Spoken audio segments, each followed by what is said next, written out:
Mohon maaf, saya tadi mendengar perbicaraan Tuan dan saudara Tuan, dan saya akan sedikit meluruskannya. Bolehkah saya mengatakannya, Tuan? Jika diizinkan, maka saya akan menceritakannya. Dengan senang hati tentunya Tuan Hakim. Baiklah Tuan, mohon maaf dan mohon ampun. Mau apa bang? Mau tinggi? Saya mendengar saudara Tuan berbicara tentang Raja Jonggala yang pergi ke arah timur. Tunggu bilo tadi, ya Tuan Hakim. Saya rasa perkataannya memang benar. Raja Jonggala, saya mendengar dari Telik Sandi ataupun dari golongan banu-banu yang saya perintahkan untuk menyelinap ke dalam rombongannya. Mereka sedang pergi ke arah timur untuk mencari kekuatan baru. Iya. Terus kekuatan apa sebenarnya itu Tuan Hakim? Kekuatan itu, Raja Jonggala ingin menguasai beberapa kerajaan-kerajaan yang ada di sini, Tuan. Dan Raja Jonggala berambisi ingin mengalahkan Eyang Tuan, atau yang bisa disebut oleh Tuan Eyang Prabu, yang dimana Raja Jonggala ini kurang bisa menerka atau menafsirkan bahwa dirinya tidak kuat untuk melawan Eyang Prabu, sehingga dia meninggalkan kerajaan dari Raja Rakasota menuju ke timur.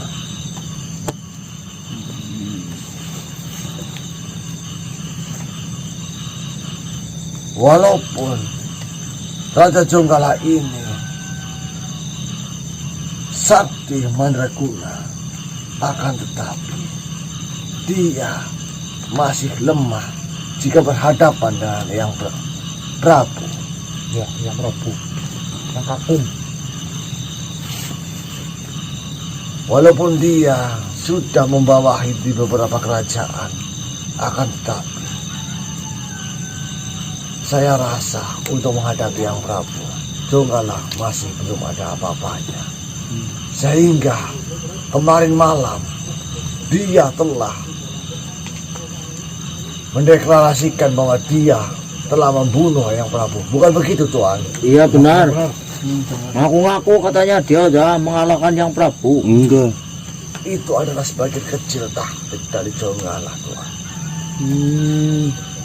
Perlu Tuan-tuan ketahui semua, Jonggala pergi ke arah timur. Dia sedang menuju ke sebuah benteng. Yang dimana benteng tersebut di dalamnya memiliki pasukan yang teramat sangat kuat, Tuan.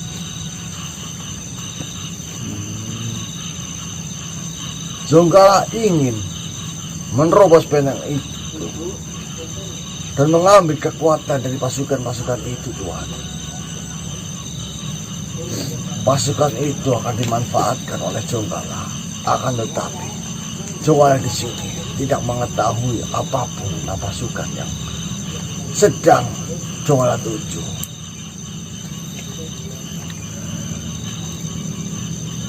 Terus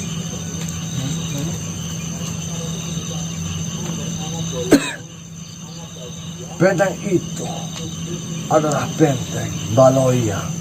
benteng Balon. Tuan pernah mendengarnya atau tidak, Tuan? Baru mendengar ini. Sekarang baru dengar apa? Benteng Baloya Itu. ada di sebelah timur yang terhimpit oleh dua gunung. Dan benteng itu terbuat dari besi yang amat sangat tebal. Dan benteng itu akan sangat susah untuk ditembus.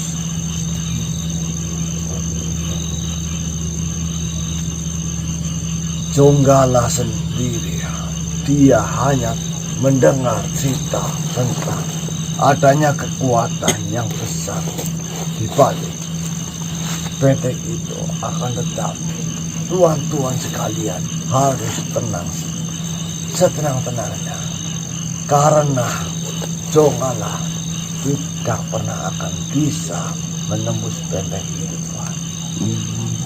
Apakah perbicaraan saya bisa dimengerti oleh tuan-tuan sekalian? Ya, sangat bisa dimengerti.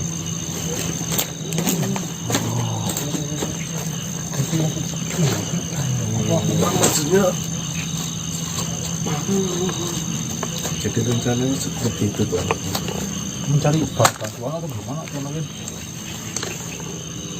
bisa dikatakan seperti itu dan bisa dikatakan tidak.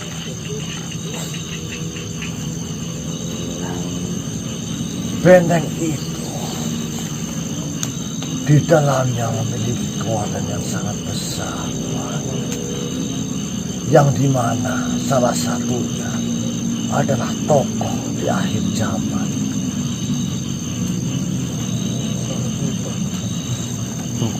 Apakah kalian Tokoh dari jauh. tuan-tuan sekalian mengetahui yang dimaksud tokoh akhir zaman itu apa, Tuan? Tokoh akhir zaman ini adalah yang pertama adalah kemungkaran, Tuan. Dan yang kedua adalah kedurhakaan. Dan yang ketiga adalah kekejian. Jika ketiga-tiganya itu berkumpul menjadi satu dalam kekuatan jahat, maka akan timbul keangkaran kemurkaan yang sungguh dahsyat. Dan itu sekarang sudah terjadi di masyarakat, tuan-tuan sekalian. Apakah bahasa kiasan saya Tuhan bisa mencernanya? Berarti kita harus cepat mencegahnya berarti, Mbok? Benar, akan tetapi Tuhan harus mengalir apa adanya. Jonggala tidak akan bisa menembus ke sana ataupun bisa akan benteng. Tuhan, walaupun di balik benteng itu beberapa pasukan menggerogoti dari dalam, pasukan itu tidak akan pernah bisa menembus benteng itu. Sebelum Tuhan berkehendak, maka tidak akan bisa benteng itu ditembusnya. Akan tetapi Jonggala di sini tidak mengetahui apapun tentang benteng itu. Tuhan, ini ada cerita yang sangat mengerikan tentang benteng itu. Jika benteng itu hancur entah kapan, maka tanda dari akhir zaman ini sudah benar-benar nyata akan terjadi.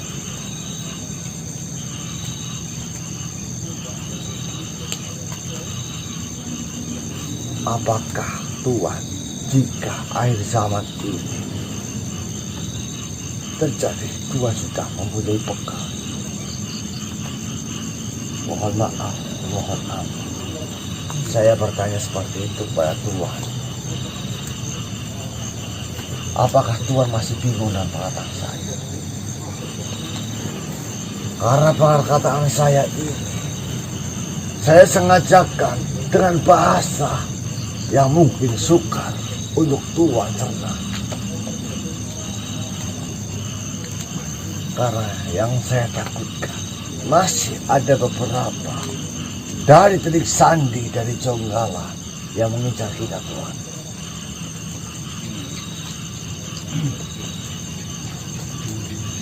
Mohon maaf dan mohon ampun. Di sini Jonggala sebenarnya merasa sudah kalah. Karena secara tidak langsung Jonggala telah mundur dan mencari para bantuan, Tuan. Dan saya mau bertanya pada Tuan, terakhir Jonggala berucap apa sebelum Jonggala meninggalkan Tuan? Dulu kita manggil dia apa? Iya, Prabu Sastro Jonggala itu karena dia udah menyatakan dirinya menang, menang, dia sudah memegang gelang, dia sudah mengalahkan yang Prabu. Dia berucap kepada, bahkan dia mengundang bala bantuan pasukannya datang. Bok ya, Mayo? Iya. Baik, Tuan, memang seperti itu. Jonggala tipu muslihatnya memang begitu nyata. Dia menggunakan sihir yang seolah-olah telah membawa kepala Eyang Prabu bukan Tuan. Iya, kan mirip banget itu. Ketika Jonggala pergi meninggalkan Tuan, Terik Sandi, saya memberitahu kepada saya bahwasanya masyarakat dari kerajaan Rakasota juga ikut dibawa.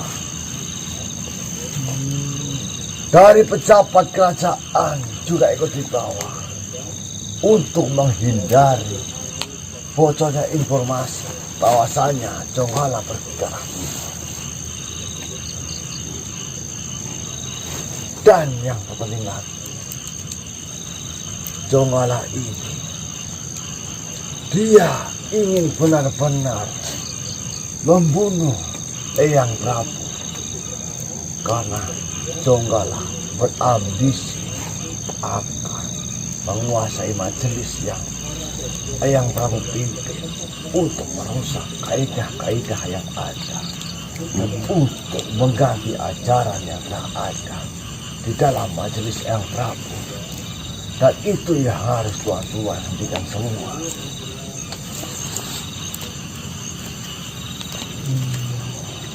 Berarti kamu harus menghentikan Jonggala. Pokoknya itu jujur deh. Sabar dan tenang, Tuan.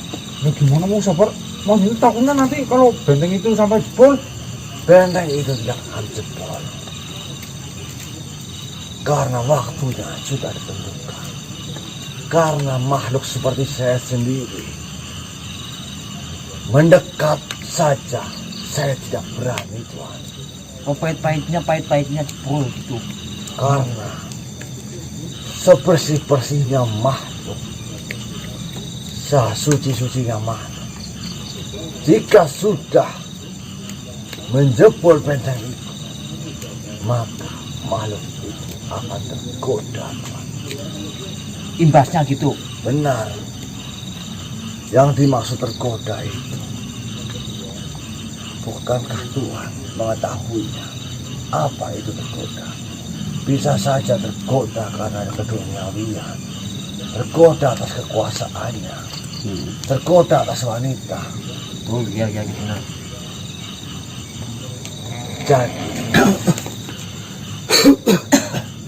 seperti itu, Tuan. Tuan, mendekatlah. Mohon maaf, saya akan sedikit mengobati Tuan agar hidung Tuan tidak bebal karena ada yang mengganjal cairan di hidung Tuan. Mohon maaf, mohon ampun. Pelan-pelan, Mas. Musimnya lagi kayak gini banget kok. Iya, kok. Makin Greges. Om, dia greges banget. Gimana mau Saya greges kepalanya sama dompetnya. Sudah Tuhan. Terima kasih banyak Tuhan Hakim. Semoga kebaikannya dibalas. Saya hanya memberikan informasi ini dan saya akan langsung menuju ke sana lagi. Akan saya pantau dari kejauhan sampai mana Langsunglah bergerak Tuan. Baiklah. Yang jelas, makhluk sesuci apapun jika sudah menjebol benteng itu, maka akan tergoda.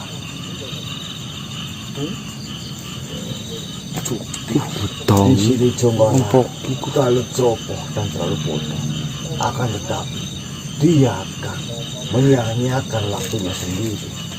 Bahkan dari ketidaktahuannya, yang dia harapkan adalah kekuatan yang besar. Akan tetapi dia akan menemukan keputusasaan. Ya. Maka dari itu saya berpesan kepada tuan-tuan sekalian, janganlah berambisi dalam hal apapun. Karena sesuatu yang didasari dengan nafsu dan ambisi, maka akan berakhir dengan keputusasaan. Lebih baik kita bersabar dan berdoa. Kita mengikuti jalannya. Kita berusaha, insya Allah hasilnya akan baik. Amin. Saya rasa Tuan harus banyak-banyak beristirahat. Saya Nakin berundur diri. Mohon maaf Tuan Nakin, Bagaimana Tuan? apakah ini dengan keadaan alam kayak gini Mas? Apa kabar maksudnya? Mohon maaf Tuan. Akan saya jelaskan jika perlu. Silakan Tuan Nakin. Silakan jika Tuan capai, Tuan bisa beristirahat lagi di Baiklah, bawah Tuan. pohon. Dengarkan saya. Ya Bok, maksudnya ini kan Tahun baru. ya tahun baru dengan dingin seperti ini kan Bok, keplip pun gitulah Om Nakin. Apa juga? Tuan, yang dimaksud Tuan adalah bagaimana keadaan Allah di tahun yang akan datang. Iya mau berganti kok. Alangkah baiknya kita sebagai muslim saat pergantian tahun, kita harus membaca doa awal tahun dan akhir tahun. Ya, Maksudnya jangan. di Di mana kita berdoa agar kehidupan yang ada di atas bumi ini selalu dalam kebaikan dan selalu tercurah ridho Allah Subhanahu wa Ta'ala. Amin. Jangan jadikan ini patokan, tapi jadikan ucapan saya sebagai pengingat agar langkah Tuhan semakin baik. Mohon ampun dan mohon jika saya salah. Sekali lagi, ini bukanlah amalan, dan ini adalah hal yang sudah terjadi. Wah, saya akan sedikit bedakan antara ramalan dan hal yang sudah ditentukan. Ramalan adalah perkiraan atau penglihatan yang fana, yang disambung-sambungkan agar ucapan-ucapan atau prediksi-prediksi tersebut seolah-olah akan menjadi benar. Dari 10.000 ucapan dari ramalan, maka itu hanya 2 ataupun 3 yang benar. Selebihnya salah gitu ya. Benar Tuhan. Akan tetapi jika ketentuan yang sudah dipastikan itu sudah dituliskan atau digariskan, maka itu bukanlah ramalan Tuhan. Dengarkan, saya akan memberitahu kepada Tuhan di tahun depan ekonomi Tuhan dari masyarakat yang ada di bumi, khususnya yang berada di hadapan Tuhan, masyarakatnya akan sedikit kesulitan dalam mencari nafkah dan rezeki karena pemimpinnya terlalu zalim Tuhan. Pemimpinnya tidak amanah, dan di bawah pemimpinnya mereka banyak kedustaan untuk menutup-nutupi hal buruk yang telah terjadi. Mereka menutupi dengan hal-hal yang dikiranya baik. Dan yang kedua, bencana gempa bumi, tanah longsor, banjir, dan angin. Itu sudah saya jelaskan kemarin.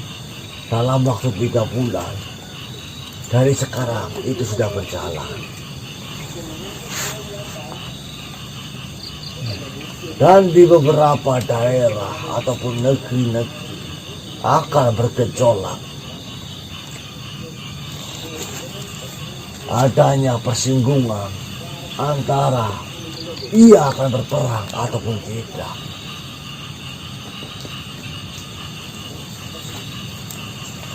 Dan untuk kelangsungan agama-agama kita, akan banyak ulama-ulama yang akan zalimi.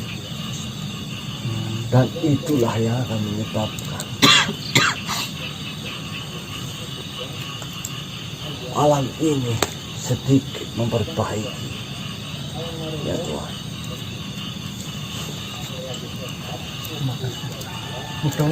Dan mungkin akan banyak tokoh yang akan meninggal dunia.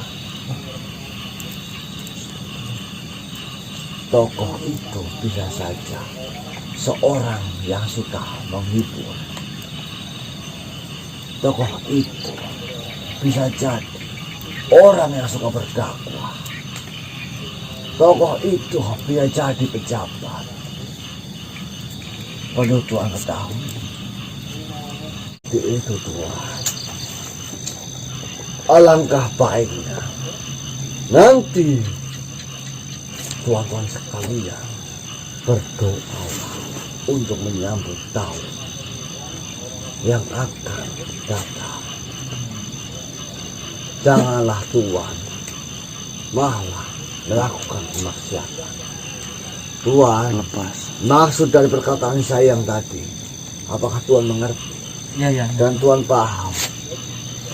Saya berbicara dengan kiasan-kiasan. Karena saya berbicara seperti ini, ada tujuan dan maksud tertentu. Yang saya takutkan, dari kejauhan ada yang melihat kita dan ada yang mendengarkan kita. Ya. Mohon maaf dan mohon ampun. Saya pamit. Terima kasih. Saya Naki dari Panutoyarun. Saya mohon berundur. Terima kasih. Mohon ampun Tuhan, saya pamit. Assalamualaikum warahmatullahi wabarakatuh. Waalaikumsalam warahmatullahi